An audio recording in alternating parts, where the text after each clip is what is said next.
अस्सलाम वालेकुम स्टूडेंट्स। आज बच्चे जो हमारा टॉपिक है वो न्यूमेरिकल नंबर 10 है। उसकी स्टेटमेंट रीड आउट करेंगे। सबसे पहले a uniform rod of weight W is placed with its lower end on a rough horizontal floor and its upper end against an equally rough vertical wall। उसने कहा कि हमारे पास एक यूनिफॉर्म रॉड है जिसका वेट बच्चे कितना है W है और उसका जो A लोअर एंड है वो किसके साथ अटैच है रफ हॉरिजॉन्टल फ्लोर के साथ और जो अपर एंड है वो किसके साथ बचे अटैच है इक्वली रफ वर्टिकल बार, यानी कि जो दोनों में फ्रिक्शन है वो बचे क्या है सेम। तो चलिए सबसे पहले हम ये सिचुएशन क्रिएट कर लेते हैं। लेट्स सपोज ये हमारे पास वो रॉड, ये रॉड ए, इसका पॉइंट लिखिए, इसका पॉइंट बी, ये रॉड है हमारे पास। अब इसका एक सिरा किसके साथ अटैच है रफ फ्लोर के साथ और दूसरा सिरा किसके साथ अटैच है बच्चे वॉल के साथ। ये हमारे पास पॉइंट सी है, ये एक्स एक्सिस है। अब the rod makes an angle alpha with the wall, तो जो रॉड है वो हमारे पास क्या कर रही है दीवार के साथ कौन सा एंगल बना रही है बच्चे अल्फा। अब जाहिर बात है कि जो ये हमारे पास बच्चे यूनिफॉर्म रॉड है, अगर ये यूनिफॉर्म रॉड है तो मैंने आप लोगों से पहले भी कहा है कि जब भी यूनिफॉर्म का वर्ड यूज होगा तो इसका मतलब है कि जो वेट है वो कहां पे लाई करता है मिड पॉइंट पे लाई करता है। मीन लेट्स सपोज ये इसका मिड पॉइंट है जहां पे वेट लाई कर रहा है डाउनवर्ड डायरेक्शन।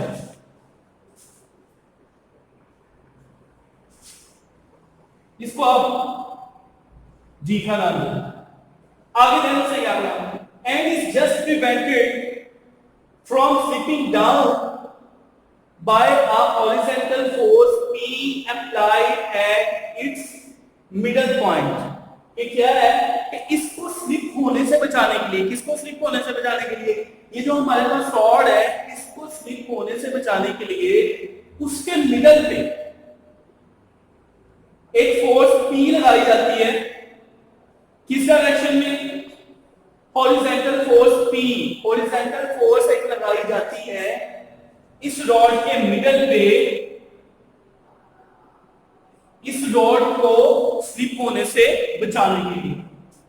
यहां तक क्लियर होगी बात बच्चा। अब जरा गौर करें, ये जो रॉड है इसका रिएक्शन करिए, इसके ऊपर इसका रिएक्शन क्या होगा अपवर्ड डायरेक्शन में होगा।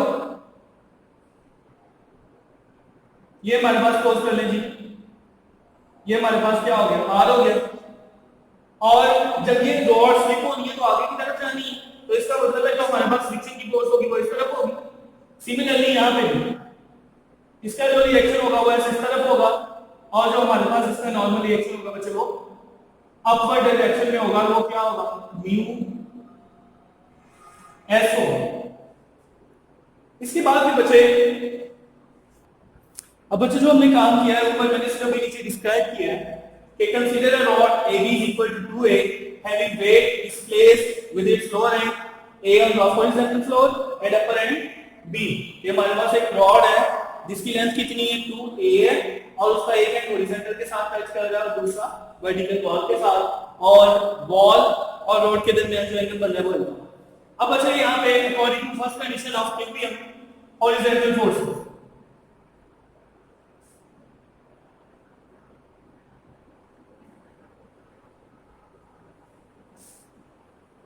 हॉरिजॉन्टल फोर्सेस कौन-कौन सी है जो एक्स डायरेक्शन में अप्लाई होंगे।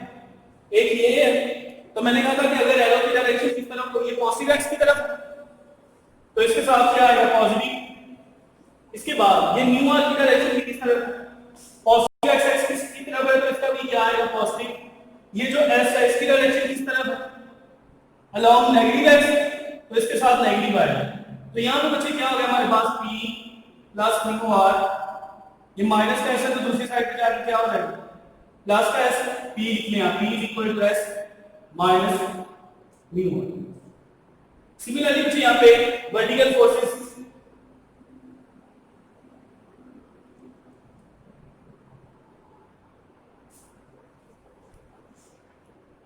अब अच्छा वर्टिकल फोर्सेस में देखिए ये एक r है along positive y, new s भी अलोंग पॉजिटिव y है, w नेगेटिव है तो r के साथ भी पॉजिटिव आएगा क्योंकि ये अलोंग पॉजिटिव y एक्सिस की तरफ है, म्यू एस के साथ भी पॉजिटिव आएगा, क्यों? क्योंकि ये लॉन्ग पॉजिटिव y एक्सिस है। w के साथ नेगेटिव आएगा, यहां पे क्या हो जाएगा, w is equal to r plus mu S. w is equal to क्या हो गया बच्चे, r प्लस म्यू एस है। चले इसको आप इक्वेशन 2 का नाम दे दें, इसको इक्वेशन 1 का नाम दें। Divide equation 1 and 2। अब बच्चे आप डिवाइड करें, इक्वेशन 1 हमारे पास ये लेफ्ट वाली साइड लेफ्ट में डिवाइड होगी, p over w is equal to right वाली side right s minus mu r over r plus mu s। p over w is equal to s common ले लें ऊपर में से, तो क्या चीज बन जाएगी, 1 minus mu r over s, नीचे से भी s कॉमन ले लें तो क्या चीज बन जाएगी, mu plus r over s। s के साथ s कटिंग हो गया, p ओवर w बच्चे किसी चीज इक्वल आ गया 1 minus mu r over s divided by mu plus r over s। अब हमने क्या प्रूव करना था कि p किसके इक्वल है, तो ये w का डिवाइड हो रहा है, इससे आगे क्या होगा, multiply p is equal to w into 1 minus mu r over s divided by mu plus r over s। इसके बाद बच्चे सेकंड कंडीशन ऑफ इक्विलिब्रियम वो क्या होता है कि टार्क हमारे पास क्या होता है बच्चे, 0 होता है। अब यहां पे जरा गौर करेंगे, यहां पे एक अल्फा अप्लाई हो रहा है, यहां पे भी एंगल कितना होगा, अल्फा। अब यहां पे लिखें टेकिंग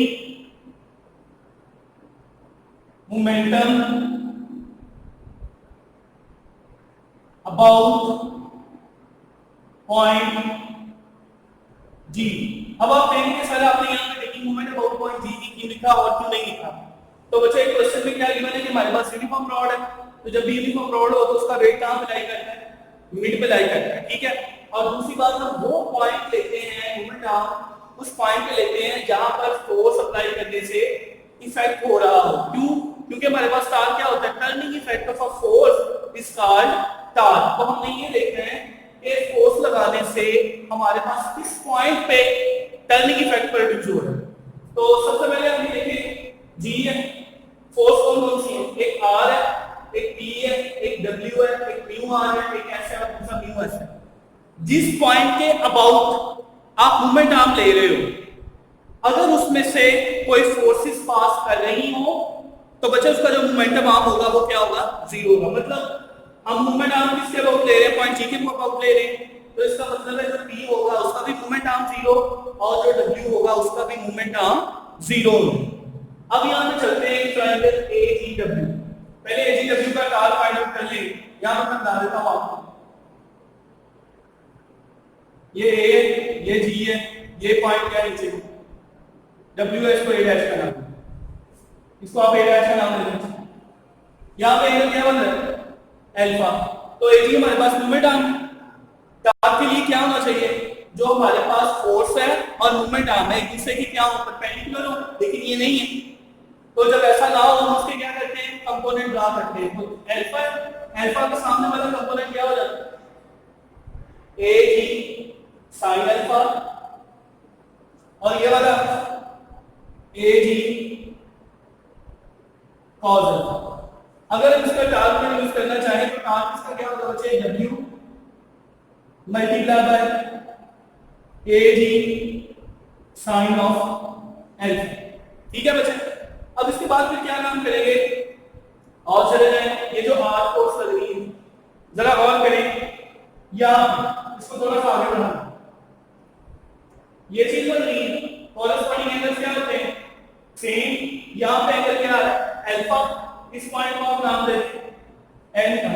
अब जरा गौर करें, A और A डैश पैरेलल नहीं है n और G के, अल्फा तो अल्फा के सामने एंगल क्या होगा, अल्फा के सामने वाली लाइन परपेंडिकुलर है, परपेंडिकुलर किसमें आता है, साइन में। तो इसका मतलब है r का ये जो कंपोनेंट होगा वो कंपोनेंट होगा r sin ऑफ अल्फा, और ये जो कंपोनेंट होगा वो क्या होगा, r cos ऑफ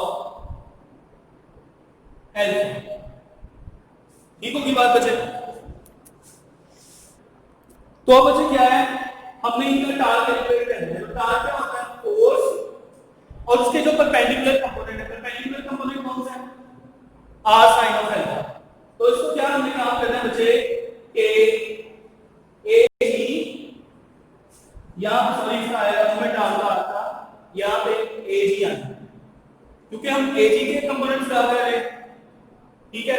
तो यहां पे ए जी का क्या होगा, ये हो जाएगा बच्चे ए जी कॉस ऑफ अल्फा और ये हो जाएगा ए जी साइन अल्फा, ठीक है।